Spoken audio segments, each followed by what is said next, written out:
yeah. But our house is very neat. It's like we don't have my wife likes to say there's a place for everything and everything in its place. Yeah. So you don't see this stuff, but I do. I collect, like every time I come to a convention and somebody gives me something, I keep everything. I've never thrown anything away that anyone's ever handed me. Yeah. So I have kind of boxes and boxes of, you know, the cool friendship bracelets and drawings that people have made me and things like that in the Navy. So the idea of one of us being an actor was, we had no idea how to do that. I mean, I said I want to be an actor and they went, okay, like how do we do this? Yeah. And it came to the point of literally getting headshots. My dad knew a Navy buddy of his took pictures. So they took pictures of me having no idea how to do a headshot. It was just like this kind of stuff when I was 9 or 10. And he brought home the Yellow Pages, which kids, the Yellow Pages back in the day were a phone book where you had to look things up.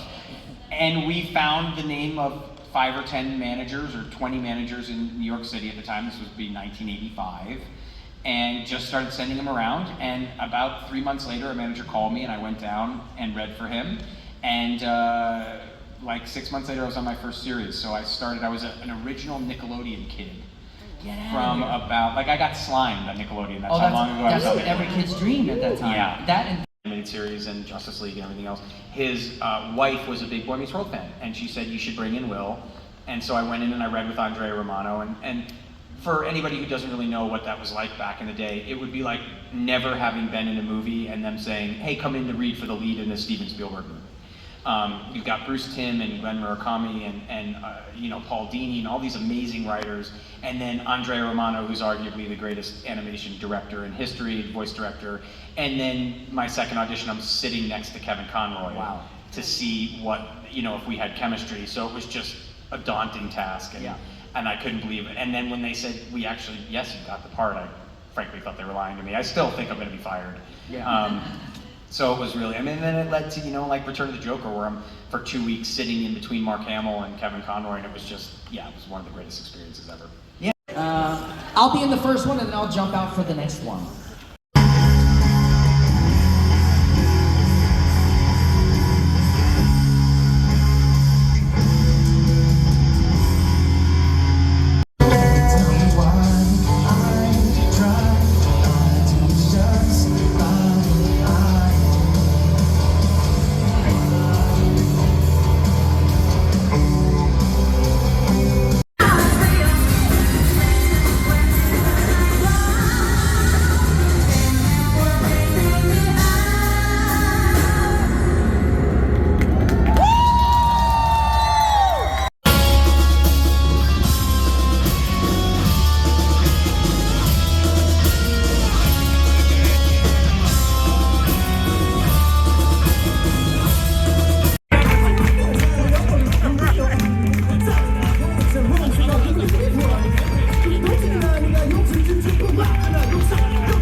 super excited to play some Match Game with all these amazing celebrities, but I'm more importantly happy to be here with all of you this weekend. Everybody, yes! What's up, Brack? How you feeling? Everything is good! Wow, awesome. I'm trying ventriloquism. Brack, do you know how to play this game, Brack? Yes, I do. All right, well, behave, Yes, I okay? do. The answer, Lexi, what answer have you? I said sexy little avocado. Thanks, everybody. Daniel Shelby? Snyder Daner, what do you got on your paper there? Yoda too! Yoda was done with bullshit, then that Davis I wrote you sexy little green foreskin you. Foreskin, is that frog? It's a pile of wrinkles. One over woman. Therefore, you are illogical, Landrew. Give it up for Dana Snyder, everybody. Bring applause for the Celebrity Match Game. Thank you all so very much for coming on out. And what we're gonna do, actually, we're gonna be facing this way. One of those things where like, how much do you think it is? Well, Bob, it's just a basket. But say, $17. I'm sorry, it's $415. Without going over, then they'll like, I'll guess $1, Bob. On the house, quoting myself on a daily basis. It really brings us closer together. It really brings us closer. Some good chicken to quote wings. your own shit. Like, Yeah, like George Clooney in his house, by the way, he quotes Ocean's 11, his iconic lines around. It really brings everyone. You know, I found it makes my family, wife, and friends. It makes them like me more that I quote myself, and not to them, just sort of like, I am the leader, as I'm making eggs in the kitchen. I sound like a dementia patient who's just like, you know, like they said, like when the guy who played Tarzan got old, he was like in the old age home, he started to lose his marbles, and you just hear from like room 17A, and they're like, yeah, Johnny Weissmuller's really losing it, but they're like, you're not reacting.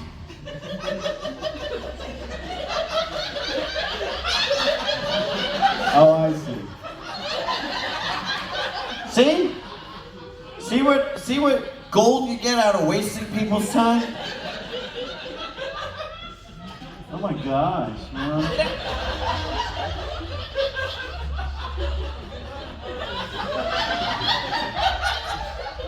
You're a cold bastard.